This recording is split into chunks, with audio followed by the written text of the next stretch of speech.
اگر تمہاری دعا قبول ہونے میں وقت لے رہی ہے، تم قبولیت کا ہر طریقہ آزما چکے ہو، لیکن ابھی تک تمہاری دعا قبول نہیں ہوئی، اور ایک ہی خواہش تمہارے ذہن میں نقش ہو گئی ہے، تو اللہ پاک تم سے فرماتا ہے کہ بے شک میں دعا مانگنے والوں کو پسند فرماتا ہوں، اور دعا ایسی طاقت ہے نا جو نصیب بدل سکتی ہے۔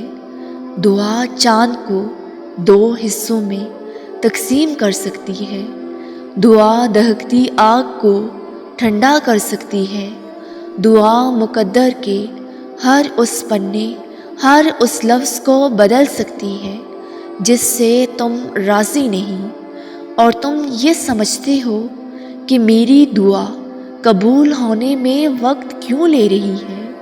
تو سنو، اگر اللہ نے تمہاری دلی مراد پوری نہیں کی تو اس کے بدلے میں کوئی بڑی مصیبت، کوئی بڑی بیماری یا اپاہج کر دینے والا حادثہ ٹال دیا ہوگا۔ تمہاری ہر دعا، ہر فریاد ایک پختہ یقین مانگتی ہے، اور ایسا یقین کہ مشکل بھی خوبصورت لگنے لگے۔ تم نہیں جانتے کہ نہ جانے دعا مانگتے مانگتے تم قبولیت کے کتنے قریب آ چکے ہو۔ تمہارے اور معجزوں کے درمیان کتنا کم فاصلہ رہ گیا ہے۔ اللہ تعالیٰ قرآن میں فرماتا ہے کہ اے انسان، جو حالات تیرے دل سے گزرتے ہیں ہم انہیں خوب جانتے ہیں، اور جان رکھو زمین و آسمان تک اس کائنات میں جو کچھ بھی ہو رہا ہے وہ تنہا خدا کے حکم سے ہو رہا ہے، اور کسی بھی معاملے میں کسی کا کوئی دخل نہیں کہ وہ کسی کی قسمت پر اثر انداز ہو سکے۔ اور کیا تم یہ خیال کرتے ہو کہ تمہیں بے مقصد پیدا کیا اور پھر تنہا چھوڑ دیا؟ تو سن رکھو، وہ اللہ ہی ہے جو دانے اور گٹھلی کو پھاڑ کر اس سے درخت اگاتا ہے۔ وہ اللہ بڑا رحیم و کریم ہے، وہ اپنے بندے کی توبہ پر بہت خوش ہوتا ہے۔ حضرت موسیٰ علیہ السلام کے زمانے میں ایک شخص ایسا تھا جو اپنی توبہ پر کبھی ثابت قدم نہیں رہتا تھا۔ جب بھی وہ توبہ کرتا اسے توڑ دیتا تھا، یہاں تک کہ اس حال میں 20 سال گزر گئے تھے۔ اللہ تعالیٰ نے موسیٰ علیہ السلام کی طرف وحی نازل کی کہ اے موسیٰ، میرے اس بندے سے کہہ دو کہ میں تجھ سے سخت ناراض ہوں۔ جب موسیٰ علیہ السلام نے اس آدمی کو اللہ کا پیغام دیا تو وہ بہت غمگین ہوا اور جنگلوں کی طرف نکل گیا، اور دور جا کر ہاتھ اٹھا کر اللہ سے کہنے لگا کہ اے رب ذوالجلال، تیری رحمت کم ہو گئی ہے یا میرے گناہوں نے تجھے دکھ دیا؟ تیری بخشش کے خزانے کم ہو گئے ہیں یا بندوں پر تیری نگاہ کرم نہیں رہی ہے؟ اللہ تو کریم ہے، میں بخیل ہوں۔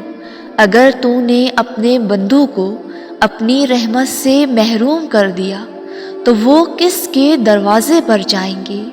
اگر تو نے دھتکار دیا تو وہ کہاں جائیں گے؟ اے اللہ، اگر تیری بخشش کم ہو گئی اور میرے لیے عذاب ہی رہ گیا تو تمام گناہ گاروں کا عذاب مجھے دے دے، میں ان پر اپنی جان قربان کرتا ہوں۔ اللہ نے موسیٰ علیہ السلام سے فرمایا، جاؤ اور میرے اس بندے سے کہہ دو کہ تو نے میرے کمال قدرت اور عفو درگزر کی حقیقت کو سمجھ لیا ہے۔ اگر تیرے گناہوں سے زمین بھر جائے تب بھی میں بخش دوں گا۔